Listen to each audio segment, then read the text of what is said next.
It's now my great pleasure to introduce Mayor David O'Loughlin, President of the Australian Local Government Association. Born in the regional city of Port Pirie, David O'Loughlin was educated in Adelaide and elected as a councillor in 2003 before being elected as Mayor of the inner metropolitan city of Prospect in November 2006 and again in 2010, 2014 and 2018. In November 2016, David was elected as President of the Australian Local Government Association, the peak body representing local government, including ministerial councils and the Council of Australian Governments. In November 2018, he was re-elected for another term. Today, David will share his thoughts on the role of Australia's local government sector in meeting the challenges and opportunities of climate change and economic recovery. Thanks, and over to you, David. Yeah, thanks very much, and it's terrific to be here with you all. And just want to acknowledge that I'm on the land of the Kaurna people today in my city of Prospect in South Australia, just north of the CBD of Adelaide, and the Kaurna people's land stretched for over 120 kilometres and takes in 28 councils. So I'd like to pay my respects to elders past and present, and pay them to any elders present and listening today. The theme, of course, is Re-energise Australia, or the Clean Jobs Summit. And you're asking me specifically to talk about what Australia's local government sector might do in that context. So we'll just run through a few things first. We just get to the next slide and show some statistics about local government. In terms of the Local Government Association, we are the national voice for local government. We're representing 537 councils throughout the nation and across the country. 75% of those are located in rural and remote areas of Australia. We're a federation of state and territory associations, so the national board consists of 2 representatives from each of the state and territory associations except ACT, and with me as president. So we are conduit for those associations. Each council, just important to note this, each council is a member of their state and territory association, not of ALGA. So we're a federated body, and we deal with the federal government across a range of matters, not least of which is the funding stream which comes to local government, which is considerable, particularly to support regional and remote councils, but notably only about 8% of the total sector's revenue comes from the federal government and only a little bit more from state government revenue. So we are the second most financially independent sector of government in the country, proudly so. Responding and managing climate change and dealing with the current crisis is causing us a great deal of angst, and it's on top of the unprecedented bushfires we've seen recently and drought, which has been extensive throughout, particularly for Eastern Australia, and continues in some places. In fact, now we have some councils dealing with the aftermath of bushfires and the recovery, which is far too slow in some areas, some still in drought, and some affected by COVID and border closures associated with that. So they're having a really tough time. And that means that there's all sorts of aspects of this crisis which are coming to mind for councils, and some of them are thinking about those very deeply. This is a great scene in terms of a main street. A lot of people interact with their councils through their main street. It's a great interaction platform, if you like, for communities right throughout the country, including in many suburban areas. But in terms of the national scene and related to this, the planning ministers have finally decided to get together in the wake of the crisis, something we've been after for many years, as has local government. We sit on a number of national forums. But we have been hearing through the planning forum, at my request, some insight into the population numbers going forward, because that's essentially why I have planning systems, is to manage population growth, amongst other things. The forecasts are pretty dramatic in terms of what we've seen. So the international borders, as we know, are pretty much closed.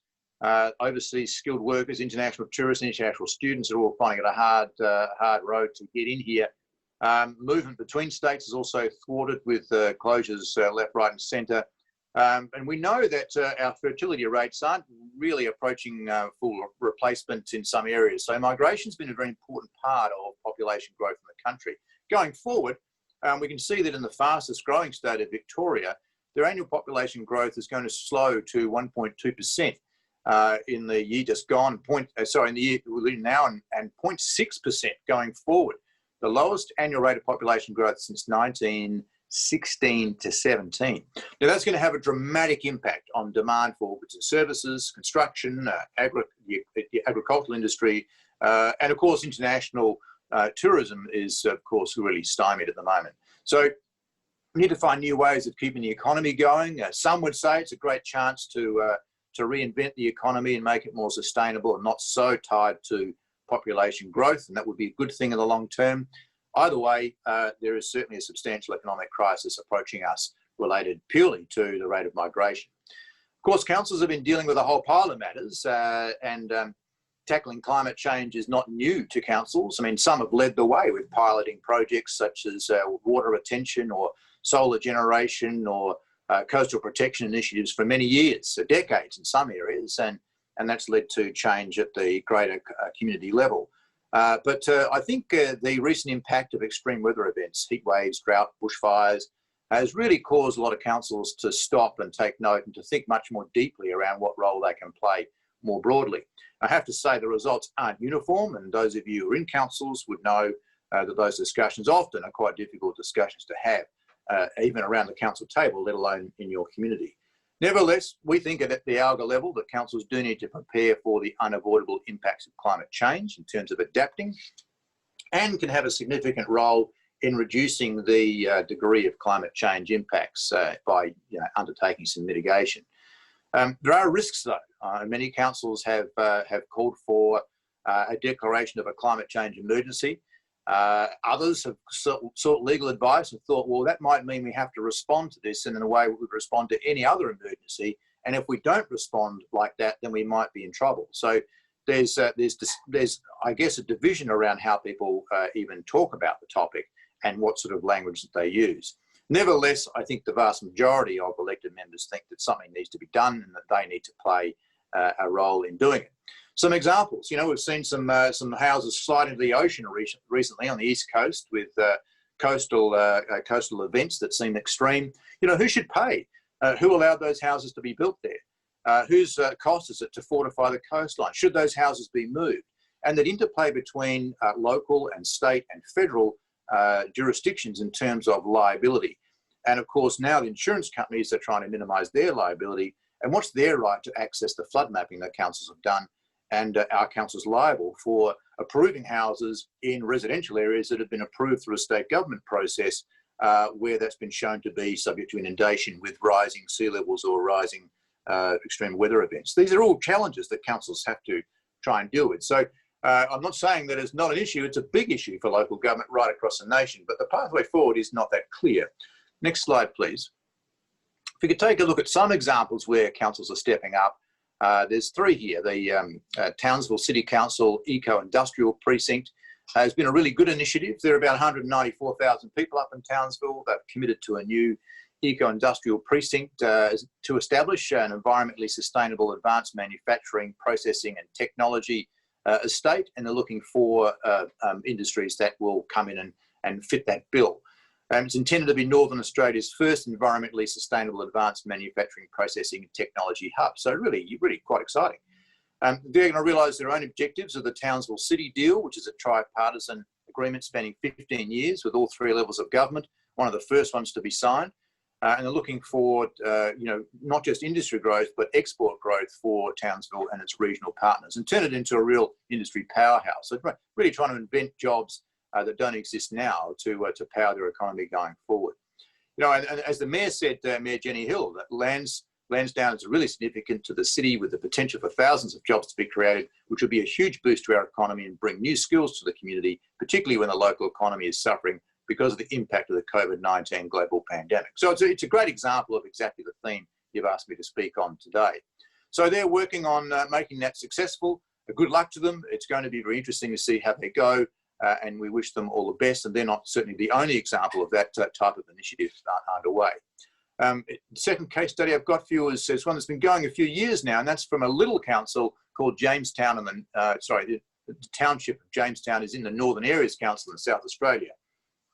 And they've installed Australia's first floating solar panel. So they have their wastewater treatment plant because they're an isolated area. They're not on the main grid in terms of their water treatment. And they realised that their land was pretty valuable, so they didn't want to take up their primary production land with solar panel plants. So they've created a floating panel plant to put it on top of the water treatment plant to minimise evaporation, maximise the use of that land, get a dual use out of it. And that was done by Sydney-based Infratech Industries, cost about $12 million. and is working pretty well for them, also reducing blue-green algae. So that's a really interesting dual project there. So they're hoping that'll generate more power than if they had it on land, and about 15% of their current energy expenditure is going to be catered for by that plant. It's attracting a lot of interest, I think, and international interest too, I think, with people from Indonesia and France attending the opening. A third case study, just briefly, City of Perth have developed a climate change mitigation and adaptation policy or a strategy. They're looking to reduce their emissions by 30% by 2030, to work with the community to achieve 30% reduction in citywide greenhouse gas emissions by 2030. All of their asset management plans to include climate response considerations by 2030. And they're scoring 50% or above in disaster resilience as assessed by the UN Office for Disaster Risk Reduction by 2030. So they're going for an external benchmarking as well. So they've also got objectives for energy resilience, energy efficiency and reduced greenhouse gas emissions, and reducing high emission energy sources with low emission and renewable energy sources. So there's just a bit of a snapshot. I thought I'd give you some insight into what councils are doing already. Next slide, please. In terms of ALGA's strategic priorities and our federal budget ask, we had a strategic planning session at the beginning of this year, and there's two important initiatives in there that you can see on the screen. So our budget submission does ask for a lot of initiatives from the federal government, and we are making some inroads, but we certainly believe that there needs to be a climate change response partnership fund of about $200 million to make sure that these initiatives are supported. $200 million over 4 years. We don't think that's a terribly big ask out of a federal budget, even under the current restrictions. But to help communities reduce emissions and to understand and transition to the future. And we're also after a disaster mitigation fund of $200 million per annum over for 4 years running, so that's 800 altogether, to help councils harden their infrastructure against the extreme weather events that we're expecting. So, to strengthen coastal protection, to lift levee banks and riverine environments, to make the roads in and out of town safe for people during floods or bushfires, to make the fire breaks wider. And we think that will not only protect communities, it'll save a lot of money in disaster recovery because the impacts won't be so great. So there's a lot of initiatives there. Addressing the issues of climate change, there was a very significant debate at our strategic planning session. I mentioned before that dealing with climate change is sometimes divisive at the local level. It's not consistent at the national level. I just want to stress that, those of you who think that it should be, I'm probably with you on this, and certainly am, but it's not. We have several councils who don't believe that it's human-induced. We have associations who are very nervous about saying that it is. They're quite happy to talk about adapting to climate change. They're less happy about saying that there's something that they can do to mitigate the rate of climate change. So I urge you that if you want good, strong national policy and you're in local government, make sure your state or territory association has really strong policy around this area. I think probably New South Wales is leading the pack at this stage. They're declaring a climate emergency. I think got up 51 to 49% at their state conference last year. So we've got a long way to go in getting consensus around this, and that is kind of getting in the way of having a unified approach at the national level. Nevertheless, you can see what's currently in our strategy. Point 2, that's a significant step forward for ALGA, and I intend to promulgate that as the president of the association. In terms of our federal ask, going beyond a disaster mitigation, climate change adaptation, we are after a number of other benefits out of those two programs to make sure that they support short-term employment, more reliable services, regional growth, more connected communities, and lower insurance premiums going forward, so that those programs can provide the very employment that people are looking for during the COVID-19 economic recovery. So we've made some targeted submissions to the federal government in terms of our advocacy, so that disaster mitigation program is spoken about. We really think that our funding from the federal government, despite it being only 8% of our sector's revenue, it's very, very important to small towns throughout Australia. The vast majority of the 537 councils I spoke about before are in regional and rural areas. Some of them are incredibly remote. The extremes of local government are demonstrated in Queensland. Hi to all you banana benders up there. Diamantina Council's got 292 people. That's its population. City of Brisbane has 1.23 million people. So there's, that demonstrates to you the the vast extremes between local government and their capacity to deal with issues on the ground. I have to say they're all incredibly well run, despite the size. It doesn't matter.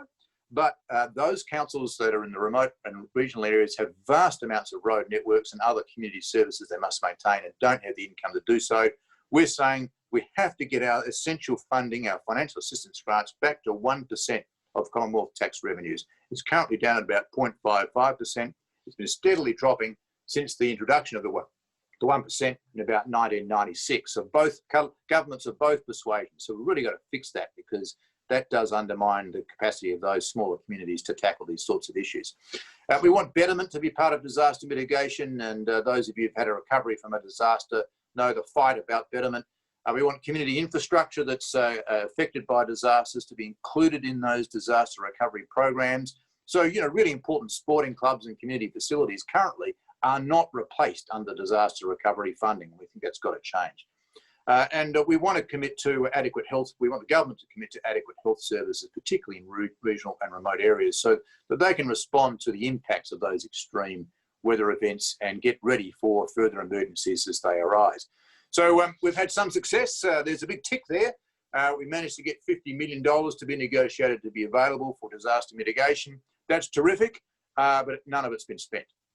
So we're working pretty hard on saying you've got to open up the purse strings. You have to start investing in preparing for a hardened environment to make sure we can resist the impacts of extreme weather events going forward. We're yet to win that debate yet, but we're still pushing pretty hard at it. So I'd like to reiterate that local governments are working pretty hard at dealing with the crisis, at making sure that isolated people are looked after. During all the lockdowns, councils did amazing things with putting their library services online, their business support online, rhyme time and story time online. So they've done a great job, but responding to climate change and creating jobs out of it going forward has been tough, and councils are turning their mind to that right now. The biggest federal programs we've had so far relate to roads, and there's been an investment of $500 million put into local governments to invest in roads and other community facility upgrades. So we've got a long way to go, but thanks for your time today and thanks for your support. Thank you, David. We've got a couple of minutes left, so if I could just get a couple of quick questions in. As you pointed out, many local governments have taken big hits to their revenue, and how can federal and state governments best support councils to contribute to a clean economic recovery? Is that through the proposed Climate Change Response Partnership Fund? And if so, have you had a response from the federal government in regards to your call for that fund? No. Put simply, we've been excluded from National Cabinet, so we're not being heard as well as we were before under the COAG framework. We're finding it very difficult to get cut through. I think everyone will appreciate that dealing with COVID-19 has preoccupied governments at the state and federal level greatly. They are responsible for the health system. They're now seeing the economic impacts of the slowdown in the economy and general activity. They're now also faced with falling revenues themselves and increased expenditure on all sorts of programs. They're in a world of pain, to be quite frank. And us telling them that capital city councils had suffered the sharpest revenue falls of all councils just slides off them like, water off a duck's back. They're not interested. And that's incredibly sad, because there's lots of other communities that have also had impacts, providing rate relief as well as falling revenues from centres being closed, like sporting centres and, pools and libraries and everything else, caravan parks in some instances closed. So it's a tough game for local government at the moment, and we're working incredibly hard to attract the attention of other governments to say, can you just please at least understand where we're at, and please include us in your discussions about programs going forward. At the sub-national cabinet level, we are very well received in those other forums that I mentioned and making headway in those. Thank you. Maybe time for just one more quick one. I'm from a community group hoping to see a disused TAFE site repurposed for clean jobs and training.